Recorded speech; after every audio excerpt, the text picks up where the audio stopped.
How to teach kids to reject porn. Can we protect young minds? The answer is yes. And I have tools for you coming up on the podcast today. Hi, friends. It's Natalie. Welcome to the podcast. A few weeks ago, we talked about sex education, how to talk to our kids about sex in our overly sexualized world. That stirred up a lot of conversation and more questions. If you want to go back and listen to that podcast, either before you listen today or after, I would highly recommend it, as today's topic is similar but different. That was episode 97.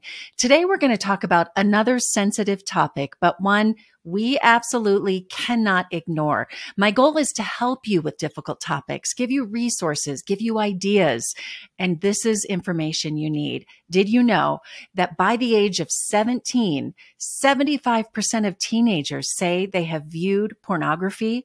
My guest today is Kristen Jensen. She's the founder of Defend Young Minds and best-selling author of Good Pictures, Bad Pictures, Porn-Proofing Today's Young Kids, and Good Pictures, Bad Pictures Junior, a simple plan to protect young minds. She's also the executive producer of Brain Defense, digital safety curriculum.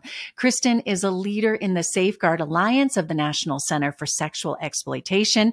And today's topic, it's critical for us adults to hear, as we're going to talk about protecting kids from the dangers of porn and what to do if you or someone you know finds porn or suspects porn on a young person's phone or digital device. I know, I can hear you. It's easier to sometimes just put our hands over our ears and hope that none of this is happening. It's a tough one, but I promise this episode is going to help. So hit subscribe, go to the show notes of this episode for information on getting my newsletter and for links to other important topics. Let's take some action, shall we? Here's my interview with Kristen Jensen. Kristen, such an important topic that we're going to hit on today. And I know this is now your life mission, but teaching kids to reject porn. I think you know my history. I've been in television and I've been a reporter for many years, is education and parenting. And I remember a psychologist once telling me in an interview, it's not when, it is yes, they will see porn at some point. How did you get started with this? Well, this was not one of my life goals, but I had a friend who came to me one evening. She called me, and as we talked, she related this terrible story that had happened to their family. They found out that their oldest was sexually molesting his younger brothers and sisters, from the 14-year-old down to the 4-year-old. He was 17 at the time, and porn was definitely involved. So we know now that porn it's like a perpetrator. Porn fuels child on child harmful sexual behavior. And that was the case in this family. And I woke up the next morning realizing that, pornography was such a big part of this. And I'd kind of heard that porn was, could be addictive and all these things, but I really didn't know much about it. So I just had this thought though, like, how will we warn young children? What are we going to do so that they know, especially in these days when every 3-year-old is looking on an iPad, how are we going to protect them? How are we going to teach them, about the harms of pornography at a young age when a lot of parents aren't even thinking about talking to them about sex? So it was this problem that came to me and it wouldn't leave my mind. And so I started doing some research and had this very naive thought that, I'll just write this book this summer, a few weeks, I'm sure. And that turned into a 3-year project. So that was the beginning of Good Pictures, Bad Pictures, Porn-Proofing Today's Young Kids for kids ages 7 to 11. And then I got asked by several parents to do something for younger kids. And so 3 years later, I wrote Good Pictures, Bad Pictures Junior, a simple plan to protect young minds. And that's a much simpler, and that's really for kids 3 to 6. So these are tools that we have more tools now, but that's kind of how I got started. It was this friend's problem, and it was horrific what it did to the family. and I couldn't find any solutions. That's the thing. Know. I looked and looked. Yeah. We never know what God has planned for us in situations like this. And sometimes it is out of a need and a need for society or a need even for our own families, we find. A couple of statistics I found from an article you wrote. Common Sense Media published a report recently saying, after researchers surveyed a random sample of 1,300 teenagers, ages 13 to 17, 12 years old was the average age for exposure to pornography. 15% of the respondents reported seeing online porn before the age of 10. Yikes. 75% of kids at the age of 17 have already viewed pornography. 75% of our kids. 52% reported seeing violent pornography, including media that depicts what appears to be rape, choking, or someone in pain. Over half. Yeah. Those numbers are so scary. Now, have those numbers changed since you wrote the book? Because I know your program has developed. More people have wanted access to it. Are those numbers getting any better, or are they getting worse? Well, I will just say this, that it's difficult to get these numbers because even in that study, the kids are having to remember back, and memory is tricky. Oh, yeah. Having to remember back, well, when did I really see this? When was I first exposed? And so I would just say that we get so many emails and messages via social media about even younger kids, 5-year-olds getting exposed to pornography on the school bus. 7-year-olds just playing a game, and then they click on something and they, are led to pornography. So honestly, I think those are conservative numbers, but it's definitely getting worse because kids are getting more and more access. Yet there are more resources. There are more filtering resources. But a child that really, really wants to get it and see it, there's pretty much no way you can stop it. So what we teach is, yes, do the filters, but an internal filter. You need to persuade your child from a young age that this is just not going to be healthy for your body, for your brain, for your relationships. And that process of persuasion is what I call the internal filter. I like that internal filter. So let's talk about what the books teach, the basic concepts, and they're beautiful books. They're perfect because for so many of us as parents, it's such an uncomfortable conversation that our parents probably didn't have with us because we didn't have all of the dangers. It's such a weird and uncomfortable. And I know you talk about, what is it that you call it, that we just kind of cross our fingers and hope that they don't see it? Yeah, the cross your fingers plan. Tell me about that, because I think a lot of parents fall under that, like, oh, I just hope they never see it. Well, you mentioned this at the beginning. It's not if, it's when. Yes. And any child with eyes that can see is going to, because it's just so prevalent out there. Yeah. And it's not behind paywalls anymore. So you can, yes, there is a certain amount that is behind a paywall or a premium channel, but the business model has changed. So it used to be you had to go out and seek it out and buy it. Now it's just streaming. It's like a YouTube channel where, it's the ad revenue they're getting for the eyeballs, right? It's the ad revenue. So it's a totally different model that now we're putting children at a bigger disadvantage, and they're much more vulnerable. So you asked me about what the concepts of the books. So every child, in order to have just a beginning, just a foundational defense against pornography, they need to understand what pornography is, so a definition, why it's harmful, so they need to have a warning, and they need to understand the science behind it. And then third, they need to have a plan, so they know exactly what to do and how to reject it and keep it from becoming, a real problem. So a definition, a warning, and a plan. And that's what these books do. The junior one does this in a very simple way. The one for older kids does it in a way that teaches them about their brain, the thinking brain, the feeling brain, how they work together, and how pornography impacts those brains, the two brains that you have. Is very simplified. But I've had neurosurgeons and neurologists and people that know a lot about the brain look at it and tell me that it is correct. So we teach kids the addictive nature of pornography, and the addiction starts with an understanding, a basic understanding of the brain and how it becomes addicted to anything, really. Yeah. You know, it just makes me think, in covering health news and parenting news and all of this, that so many things that are addictive are so tempting to our kids, right? I mean, it's alcohol, it's sugar, it's gambling, it's all of these things. But pornography has, if you could touch on that same addictive quality that stimulates a part of the brain that likely would cause other addictions in life. Am I right in that?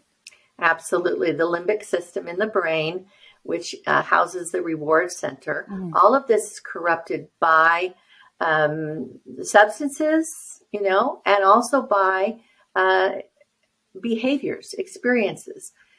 These experiences, especially with pornography and, you know, sexual stimulation, that is what they call a super stimulus. And it just has so much more power in the brain than, you know, if you're clicking through shopping for shoes, you know, so it's a very powerful stimulus, a super stimulus, and it feeds that dopamine. So the dopamine is the seeking.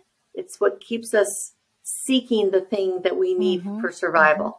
So we are wired to seek after food. We are wired to seek after sweet things, right? We are wired to seek after sex, because that will, you know, keep the human race going. We definitely have to learn how to deal with those desires, but pornography takes advantage of that and basically corrupts it and corrupts the reward center. And it really does physically change the brain. There are many studies, MRI studies, that show that that people who are addicted to porn have shrinkage in this prefrontal cortex area. And it's the same place that other addicts have shrinkage, is that prefrontal cortex, which is your thinking brain. Yeah. So there is a lot of science. Don't want to get too deep into it, but there's a lot of science, and Good Pictures, Bad Pictures really just presents it in a very understandable, easy to understand. Every 7-year-old can understand this kind of way, but it's powerful because you're right. There's so many, you know, beside porn, gaming, you know, gambling. There's a lot of addictive experiences and substances out there. We see, you know, problem with fentanyl. We see all these things. Well, your kids need to know how the brain becomes addicted. That's right. That should be taught in school, really. It should be taught in school, because we live in this world awash with addictive experiences and addictive. And you know that, you know, all the big tech companies and game companies, they understand the brain. They understand it, and they make and social media understands. So yeah, absolutely.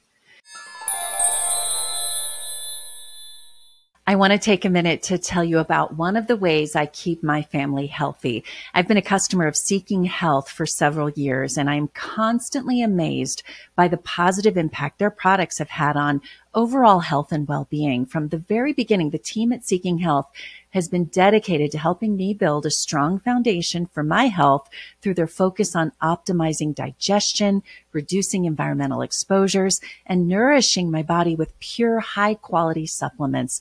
They've provided me with the tools and the knowledge I need to support my body's natural healing systems, and I have seen significant improvements in my energy, immune function, and overall sense of well-being. A few of my favorites: Active Magnesium, the Glutathione Plus, immune intensive. Also, the electrolytes we put in our water in our family, all great products. And those are just a few. I'm grateful to the team at Seeking Health for their passion for prevention and their consistent commitment to helping with my family's health. If you're looking to take control of your health and build a strong foundation for your well-being, I highly recommend Seeking Health. You can get more information and a discount code by going to natalietysdal.com/favorites. Look for the Seeking Health logo and that discount code. Again, natalietysdal.com/favorites. The link is in the show notes. You just mentioned we should teach what addictive behavior is, especially in our mental health crisis days and our young people. I work with young people and teaching in a high school that they're struggling and they're going to look for places to find comfort. And we don't want that comfort to be pornography or alcohol or drugs or something that they're trying to escape to because of the dopamine hits and how it feels good. Let's talk for a moment because I hear this often. I found out my teenager was watching porn. What do I do? You know, how do you go back? So you focus on prevention, which is awesome. And we have to start there. But what do we do when we find out? Can you go back? How do you correct that? Can you correct that once they've experienced it? Yeah. I was just texting with a friend this morning about this very same topic. She has a friend and she's trying to help this friend.